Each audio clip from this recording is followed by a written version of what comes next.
തളിപ്പറമ്പ് രാജരാജേശ്വര ക്ഷേത്ര റോഡിന്റെ അരികുകളിൽ മാലിന്യം തള്ളൽ പതിവാകുന്നു. കപ്പാലം രാജരാജേശ്വര ക്ഷേത്രം റോഡിലാണ് വ്യാപകമായി മാലിന്യം തള്ളുന്നത്.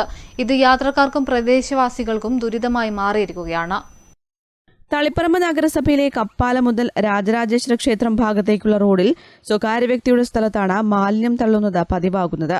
കവറുകളിലാക്കി കൊണ്ടുവരുന്ന മാലിന്യം വാഹനത്തിൽ നിന്ന് ഇവിടേക്ക് വലിച്ചെറിയുകയാണ് ചെയ്യുന്നത്.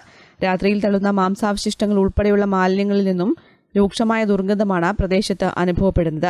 മഴ പെയ്താൽ പ്ലാസ്റ്റിക് മാലിന്യങ്ങൾ ഉൾപ്പെടെ ഒഴുകിയിറങ്ങുന്നത് സമീപത്തുള്ള വീടുകളിലെ കിണറുകളിലേക്കാണ്. പ്രദേശത്തെ വീടുകളിലുള്ളവർക്ക് വെള്ളത്തിന് മറ്റ് സ്ഥലങ്ങളിലെ കിണറുകളെ ആശ്രയിക്കേണ്ട അവസ്ഥയാണുള്ളത്. പ്രദേശത്ത് കൊതുക് ശല്യവും രൂക്ഷമാണ്. റോഡിൽ സ്ട്രീറ്റ് ലൈറ്റ് ഇല്ലാത്തത് മാലിന്യം തള്ളുന്നവർക്ക് അനുകൂലമായി. ഇതുമായി ബന്ധപ്പെട്ട നിരവധി പരാതികൾ നാട്ടുകാർ അധികൃതർക്ക് നൽകിയിട്ടുണ്ടെങ്കിലും യാതൊരു നടപടികളും ഉണ്ടായിട്ടില്ല.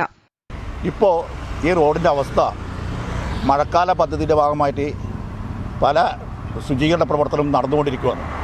ഈ നടന്നുകൊണ്ടിരിക്കുന്ന സമയത്താണ് ഈ സ്വകാര്യ വ്യക്തികൾ കൊടുത്ത സ്ഥലത്ത് കൊതുകൾ പെരുകി കിടക്കുന്നു.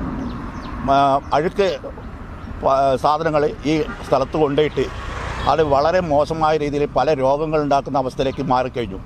ചുറ്റുവട്ടത്തെ കിണറുകൾ പോലും വീടുകളിൽ നിന്ന് വെള്ളമെടുക്കാൻ പറ്റാതെ മറ്റുള്ള കിണറുകൾ ആശ്രയിച്ച് പോകേണ്ട ഒരു അവസ്ഥയിലേക്ക് നീങ്ങിയിട്ടുണ്ട്.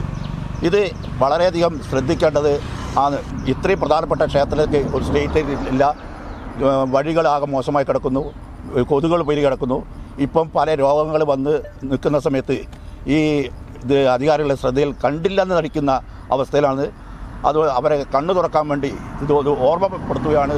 അധികൃതർ പ്രദേശത്തെ ക്യാമറകൾ സ്ഥാപിച്ച മാലിന്യം തള്ളുന്നവരെ കണ്ടെത്തി നടപടിയെടുക്കണമെന്നാണ് പ്രദേശവാസികളുടെ ആവശ്യം. News bureau, Taliparamba.